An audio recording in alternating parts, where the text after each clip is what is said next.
Welcome back to the Style Masterclass podcast. I am so excited because I have a treat for you today. I have a guest, and I'm going to let her introduce herself in a second. But I want to tell y'all, when I looked at her website and I went down the rabbit hole of all the things that she does, and I'm keeping this very mysterious on purpose, I was like, wait, that's a thing? I need to know everything about this thing. So we're going to learn about this thing together live because I have so many questions for her. And as y'all know, my woo is like a little bit half-mass. Like I will dabble and then I'm like, ooh, I'm not sure about this. So I want her to like break this down for us. So go ahead to my guest. Please introduce yourself and then we will get underway. Okay, thank you so much. I'm really excited to be here. My name is Abby of Abby Lane Designs and Holistic Homes. I am an intuitive uh, interior designer. Is kind of the easiest way to say it. I am what's called a house therapist, so I use Feng Shui and design to kind of wrap everything up in a nice little bow and make it feel great. So yeah, and I'm just excited to be here, and there's so much that I could tell you, so I'm kind of going to leave it a little open-ended and just ask away. Yeah. So here's what was most intriguing. I was like, house therapist, interesting. Feng Shui, interesting. And I really believe like the Venn diagram of things that seem like opposite or not quite like they fit, like the middle part where the cool shit lives is kind of amazing. So I want to first ask you about Feng Shui. And can you, just for the novice lay people like myself, what is that? I see lots of TikTok videos of people rearranging little pieces of furniture, and I feel like there's so much more going on there. So, it's to our lay people, can you kind of break down what is feng shui? Totally. First of all, I love that guy. If you don't follow him, find him because Right, he's you know what I'm talking about? Yeah. yeah, totally. Yes. Okay, so feng shui is an ancient Chinese art, and it basically translates to wind and water. So if you think about that as another way to say wind and water is energy and fortune. So the energy of fortune. So we're always trying to move abundance into our life through wind and water. So that's what feng shui is. It's the art of placement. So most people think about it as some type of design, but it actually technically has nothing to do with design. It just has to do with being in our environment. So feng shui is something that just exists around us all the time. We're always interacting with a space that we're in, and it's always interacting with us. And feng shui is just kind of the science behind how it's happening and a lot of tips of how to make it better, if that makes Okay. sense. So I was like, this is where my brain just went right now. And I definitely want to hear more about the house therapy thing and then sort of the Venn diagram of that all. But I was listening to this podcast. I think it's the Chanel podcast, in case any of y'all are curious. But they're talking about homes and environments and the places we inhabit and whether that's working on us or in us or through us. And I'm just curious your thoughts on that whole idea. Yeah, I think it's something that's definitely in the water, so to speak, right now. Architectural Digest just wrote a big piece about it, and a lot of people are kind of really starting to think more about like we're steeping in our spaces all day, every day. And what does that mean? Like what does our space say about us? And if it's, an office that we spend a lot of our time, or our home, or our car, or whatever it is, it's always interacting with us. And we're just starting to scratch the surface of something that's always been in us. I believe that this is something that we know innately. And a lot of what I do with my clients is try to open them up to the things that they already know that they like, and some of the things that they already know that they would like to do in their homes. And maybe they don't feel ready to do that for whatever reason. So we walk through that. Um, so I'm all on board. I think all of this stuff has been around like literally forever. And we're just kind of bringing it back into the, consciousness of our lifetime. Oh, I love that. And I think it's such precious work to invite people to like what they like and to allow themselves the gift and the pleasure of liking what they like and bringing more of that into their lives. Like, obviously, I approach it from a clothing perspective, but much like you, I believe that it's just like sort of conduit to someone's heart and mind and what's really going on with them, right? So it's acting on them and for them like all at the same time. So, oh, that's so very cool. Okay. So you're into it, which is awesome. Tell me about the house therapy thing because I have not heard that particular phrase and I'm Yeah. so intrigued. Tell me everything. So house therapy is actually the school that I went to. My mentor is Amanda Gibby Peters of the Simple Shui, and she has a class and it's called house therapy. So if you train with her, you're called she tagged a house therapist because, our house is also a therapist, but if you work with people, whether in their closet or their home or whatever, we're always working through stuff together. So just being someone that you can bounce ideas off of and talk to, that's kind of the therapy part, and also welcoming your house as part of the therapy. Oh, that's so interesting. So what would that process be like? Like if someone was like, I'm going to engage Abby and have her therapize? I don't, is that the right word? Yeah, I don't know, We'll therapize, I don't roll know. with it. But your house, like what's some of the first initial things that happen after someone engages you? I'm just so curious. Okay, so my offering right now is I do a 30-minute virtual consult. I'm sorry, 90-minute virtual consult. So I send you a questionnaire, you tell me all about your lifestyle and like what you're wanting in your life, and then we virtually walk through your house and I tell you specific areas to look. In Feng Shui, there's something called power spots. So there are always areas that are going to hold kind of more energy for specific people in the house and then for specific parts of our lives. So there's something called the Bagua, which is the 9 life areas, and every part of your home corresponds to different areas. So, for example, if you were working with, more things about yourself or your career, I would have you look in a certain part of your home and say, okay, so you're feeling, really stuck in this area. It seems like your entryway has a lot of stuff here. So can we work through that? So there are ways to look in a home and see really clear signs of, like, for example, I just had a client and she said, well, I just don't know what to do because I have multiple doors that I could use as my front door.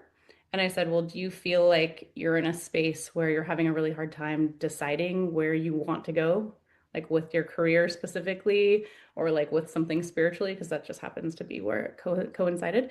And she was like, oh my gosh, yes, exactly. So there's often just little underlying currents of things that are happening in our environment that, from an outside perspective, I can look at and say, oh, do you see a correlation between these two things?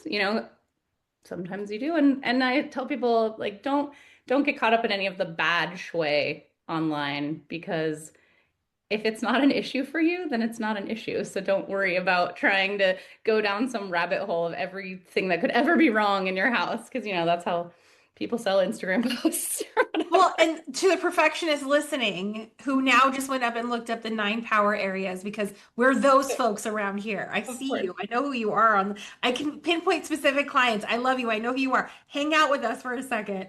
But I love that you gave that caveat because that's absolutely the kind of woman who's probably listening to this podcast. But I think speaking of that woman and lightly touching on the 9 power areas, I'm not going to ask you to give me a whole dissertation on the topic, but I tend to attract women who are really high achieving, who are very multi-passionate, have like 5 million side hustles. You just ask them like, well, what are you working on? And they'll be like, oh, well, let me tell you all the things. What do you typically see? Like what would be a zone you would send them to and why? So, just off the top of my head, if I were going to tell a new client who's female or head of household female, however you look at that in your home, I would go to your love and relationship area because that is always a power spot for the head of household female in your house. So that is, if you walk in your front door, it is the back right part of your home. So if you, I don't want to go too much in this, but No, if you think I'm geeking out. Tell us on, some things. if Yeah. you kind of like lay a tic-tac-toe board over your roof and you think of 9 spaces underneath your roof, Yeah. then go to that back right one, and that's going to be your love and relationships. So that's just an area that usually always corresponds with head of household female. So that just means that's an area to go when you want to work on yourself specifically. It's an area to make sure it's clean, it's fresh, it feels good to you, it's decorated in a way that feels like you. Also, another caveat, because we live in homes, and that area of your house might be your dog's bed or your teenage son's room or whatever. That's fine. We can lay a bagua over other parts of our home if it doesn't work specifically to lay it over the roof. So you could work in your bedroom, or you could work on your desk, or you could work in your living room. If you don't have jurisdiction to change what's in that back right corner, there are tons of other ways to work around that, but that's just a specific area to look. It usually has a lot of earth energy, so that means that it corresponds to like lighter colors, pastels, like your pink background would be like perfect, something like that. Any earth tones or any skin tones, those are all really earthy, and that is a really grounding energy. And as females, we often need a lot of that energy. So that's just a place that you can look to make sure it feels grounded and safe for you. I love that. Okay, because I love an action. So anyone who's listening, you could take us in the room with you, but keep listening, because we're not quite done yet. So do you get skepticism? Because I like hear you say that, and I see like here the female, females need, and I love that you said female head of house, because I think that's most of my peeps listening right now. But sort of what is your response to anybody who's like raising an eyebrow at you, like, Yeah, well, I think that, nothing is for everyone. Feng Shui doesn't need your participation. It just exists. You're interacting with your house, whether you want to call it Feng Shui or you want to call it whatever. It's just your environment will mold who you are, and you will mold your environment no matter what. So I call it Feng Shui. Oh, I no, I love that response, because sometimes I get the same. I get a little pushback, and Mhm. I welcome it, but I'm always curious other professionals who, do kind of the creative work that we do, who meld different things together. Sometimes we get some of y'all are raising eyebrows, and I think it's good to say it's not for everyone, but also recognize like you will have to put clothing on today. Totally. Yeah. You get to decide what it looks and feels like. Totally up to you. You do you, boo, right? Like your body still exists. So how you choose to groom it or not, totally up to you. Your house will be there. Like the same. I love that. That's such a like Yeah. very good response. Yeah. So what is because I know for myself when I have a questionnaire for clients, there's usually a question I go right to because I'm just curious about their answer. So Uh-huh. when you send that initial questionnaire, what is the one question you think you go to immediately that the client answers? Well, it's probably their birth date just because I equate it with a nine-star key, which is a type of astrology, and it equates to there's five elements. There's Taoist five elements, and you can think about it as a cycle of five different spots of our life or any life cycle, and everyone corresponds to a different one.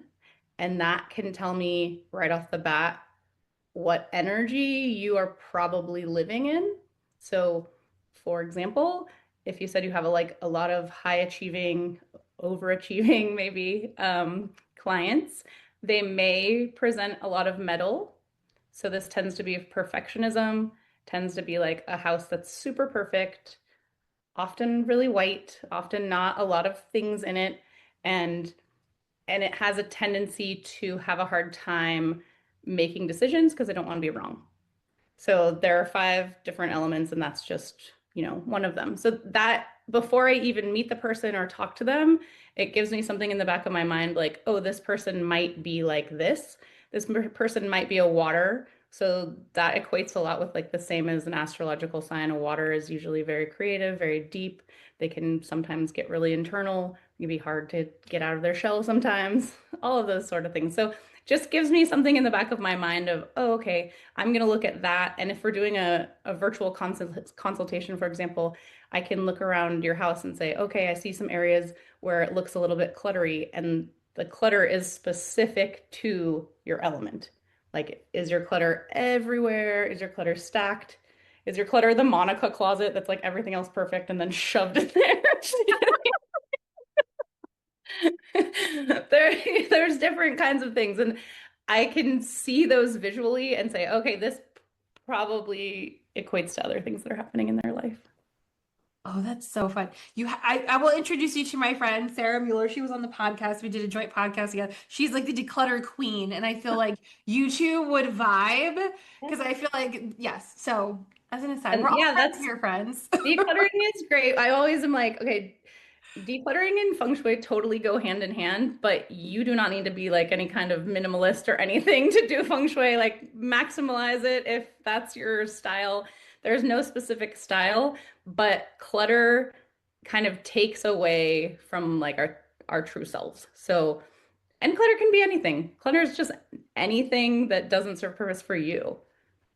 I love that caveat because I do think sometimes when the decluttering conversation comes up, when the clean out your closet conversation comes up, people automatically think we're thinking pristine, white, empty, palatial, kind of creepy, sterile spaces.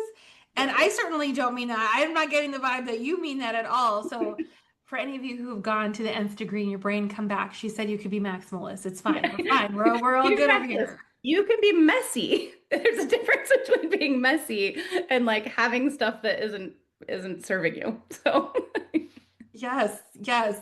You did mention the Monica closet, which I have to take up that thread and follow it because I find that a lot of my clients' closets are like the Monica closet, and it's just sort of becomes the catch-all for the family's stuff. Like we don't know what to do with it.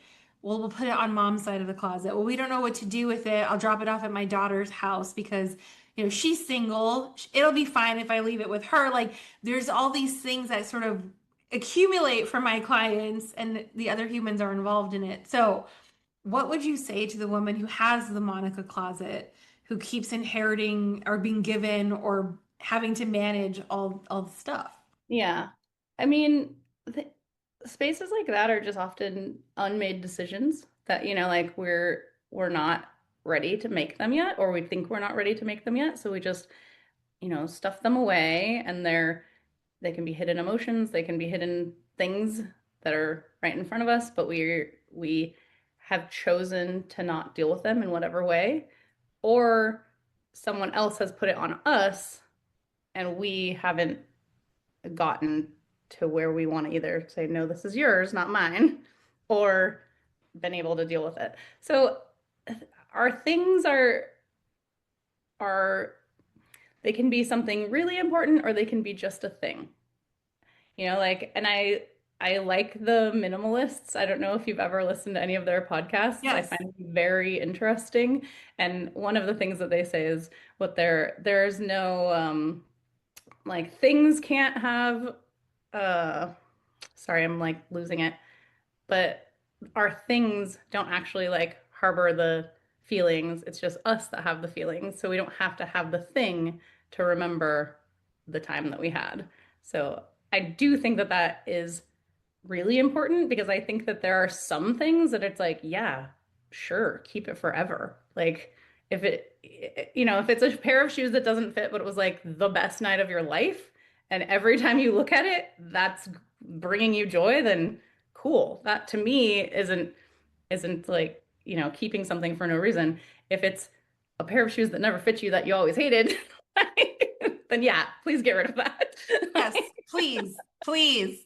I have lots of episodes on hateful shoes. Do not keep them, friends.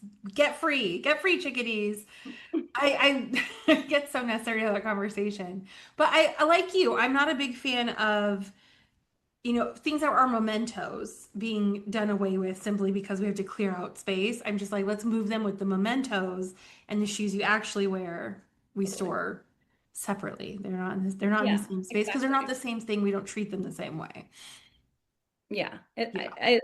I mean, it can be anything, it can go into so many different parts of your life because it's like if you're thinking about your house and you think of, I don't know, family photos, right? There are certain places that family photos make sense to have, and there are certain places where they don't, and so it's like in our bedrooms, for example, I don't want to walk into your bed and see a big giant collage of your children. That's Okay, not say more, because I feel like that's a thing. Like a lot because of moms have this pressure. our bedrooms are our spaces. They're not supposed to be taken up by our whole family. They should be for ourselves and our partner if we decide to have one. And it should be for, rest, relaxation, intimacy. It shouldn't hopefully be a catch-all for everything. Everyone lives in different spaces, and of course, you might have to have things in there that don't mean those specific things, but we should be really using them for the intended space.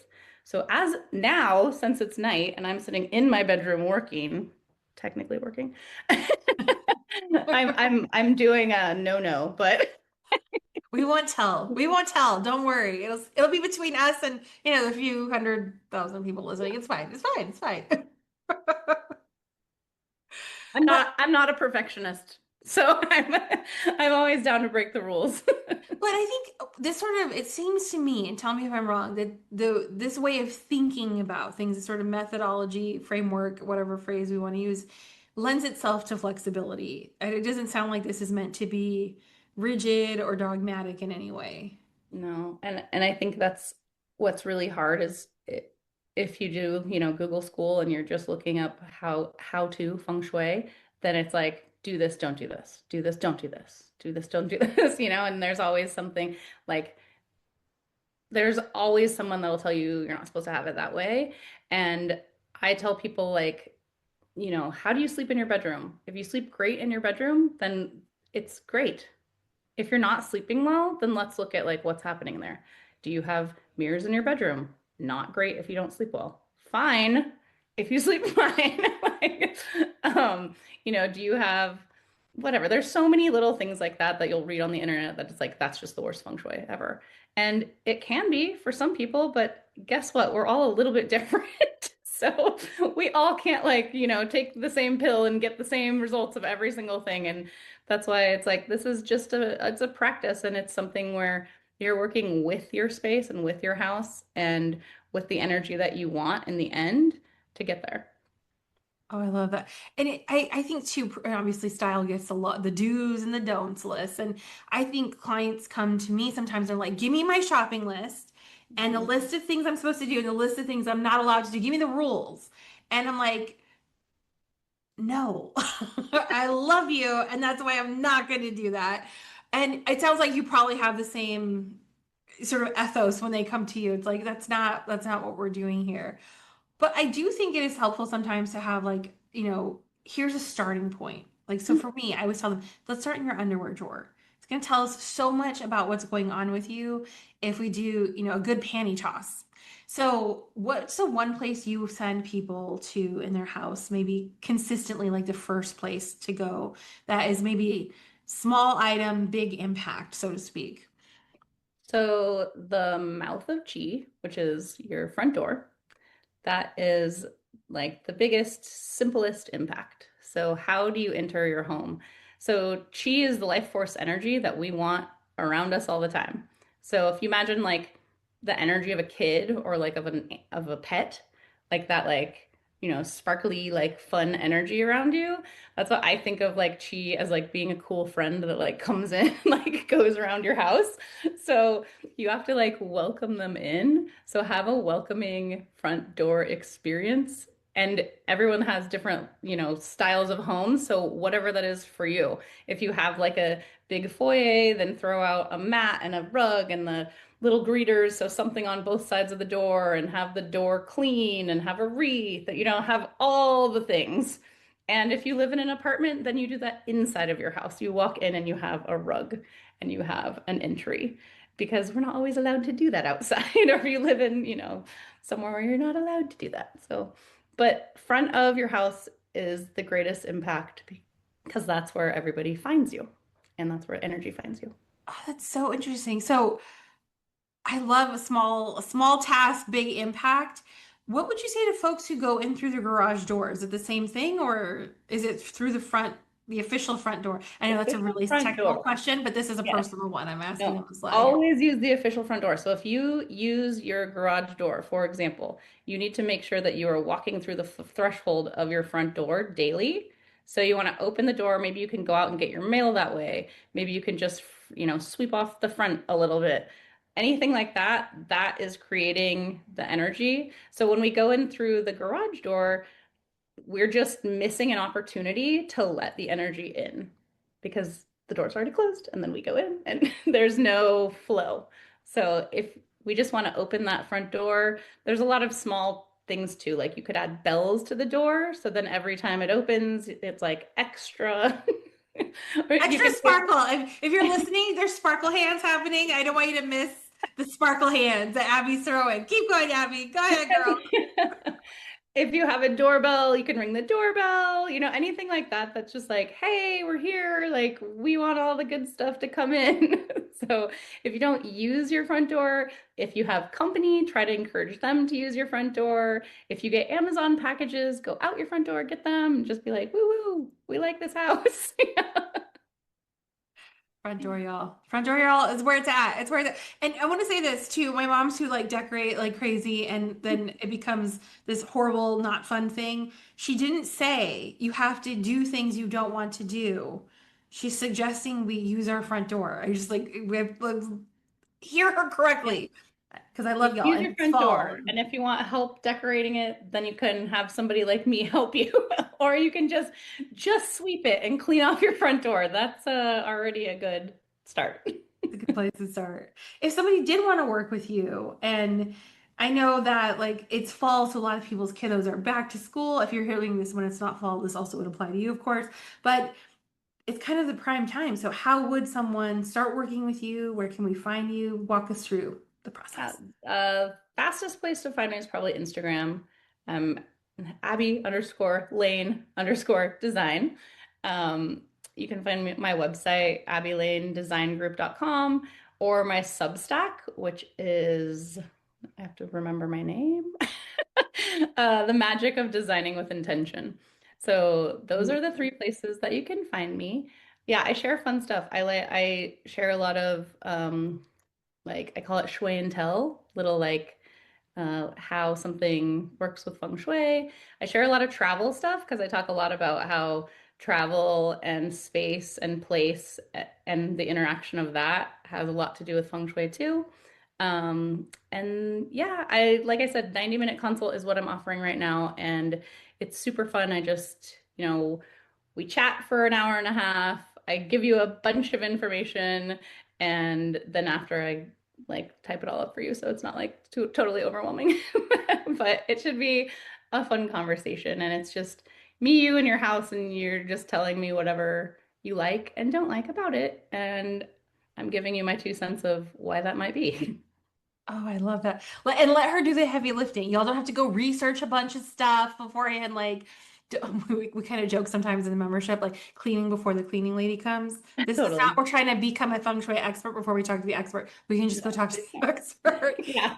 And let it be light. Like Abby's such a delight, y'all. So if this is something you've been curious about, if you know, especially for those of us who work from home and you know that some zhuzhing needs to happen, hit up our girl. We are going to put all of her links in our show notes so you can go find her. Highly recommend if you are not on Substack, you need to be over there. Abby's there. I'm there. We're giving away some good stuff. And if you like reading your content and consuming that way, it's really, really a perfect place.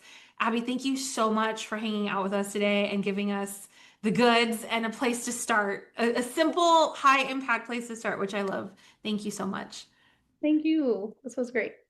All right. Until next time, y'all, share this with a friend, review, comment. You can hit us up on Instagram. You know, I love to hang out with you there. Until next time.